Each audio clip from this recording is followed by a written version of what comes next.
السلام عليكم. مساء الخير على الجميع. رسالتي اليوم إلى معالي الدكتور مصطفى مدبولي رئيس الوزراء. يا معالي رئيس الوزراء، الشعب المصري مش هو اللي انت بتشوفهم في الساحل الشمالي. الشعب المصري مش هو اللي انت بتشوفهم في مدينتي ولا في التجمع ولا في العاصمة الإدارية. الشعب المصري يا معالي رئيس الوزراء اللي احنا بنتكلم عليه اللي هم الناس المحدود الدخل، او بمعنى صح معدوم الدخل، اللي هم بنسبة 60% من الشعب المصري اللي عايشين اليوم بيومه. منهم فئة عايشة على شغل اليومية ومنهم فئة عايشة على الضمان الاجتماعي.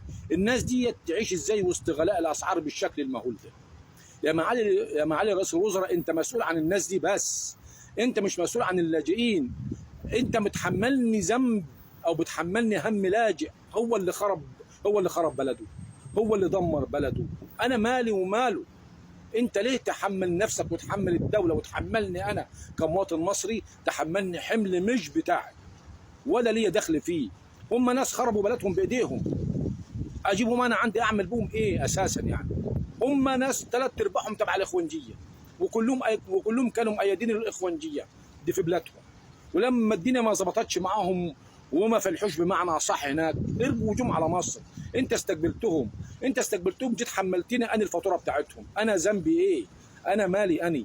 انا من 2012 وانا مستني ان الدوله اقتصادها يتحسن وامورها تبقى طيبه على اساس انا دخلي يزيد.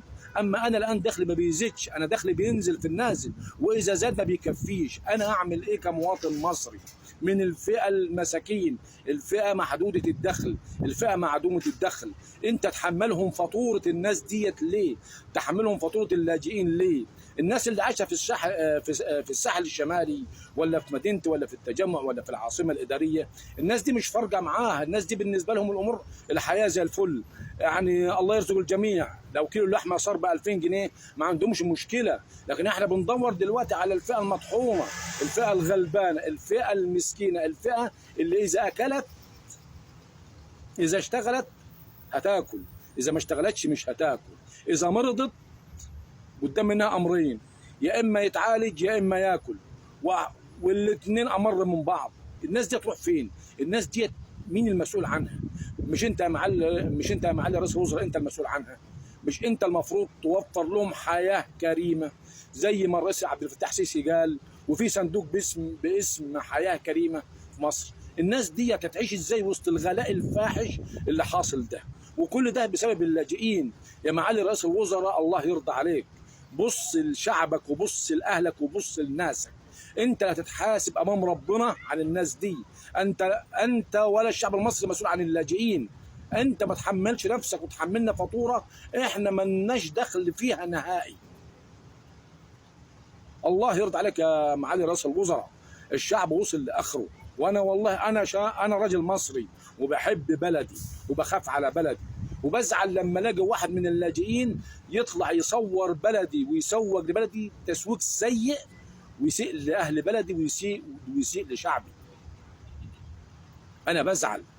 وكمان يعني صاحب المحتوى مش ذا اهميه بالنسبه لي، ولكن نبص نلاقي اللاجئين مؤيدين لكلامه وقاعدين جوه مصر عايشين في امن وامان ومبسوطين، وكمان بيطلعوا يسيئوا لمصر في اللايفات بتاعتهم.